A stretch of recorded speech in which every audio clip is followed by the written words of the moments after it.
అయ్యప్ప నగర్లో 6 ఏళ్ల బాలుడు సాయి విద్యుత్ ఘాతానికి గురయ్యాడు. అపస్మారక స్థితిలోకి వెళ్లిన బాలుడిని చూసి అతని తల్లిదండ్రులు ఆందోళనకి గురయ్యారు. రోడ్డుపై వెళ్తున్న తల్లిదండ్రులను గమనించిన వైద్యురాలు రవలి వెంటనే స్పందించి అక్కడే పడుకోబెట్టి కార్డియో పల్మోనరీ రిససిటేషన్ చేసి ఆ బాలుడికి ప్రాణాలు పోసింది. ఆ తరువాత ఆసుపత్రికి తరలించి పూర్తి స్థాయిలో వైద్యం అందించడంతో ఆ బాలుడు కోలుకున్నాడు. ఈ వీడియో సోషల్ మీడియాలో వైరల్ అవడంతో రవలిని అందరూ అభినందిస్తున్నారు.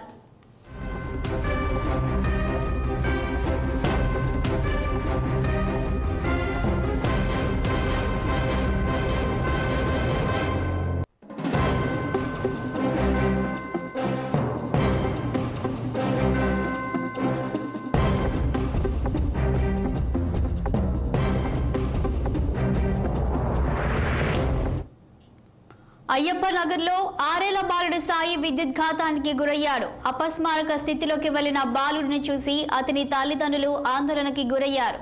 రోడ్డుపై వెళ్తున్న తల్లిదండ్రులను గమనించిన వైద్యురాలు రవలి వెంటనే స్పందించి అక్కడే పడుకోబెట్టి కార్డియో పల్మోనరీ రిససిటేషన్ చేసి ఆ బాలుడికి ప్రాణాలు పోసింది.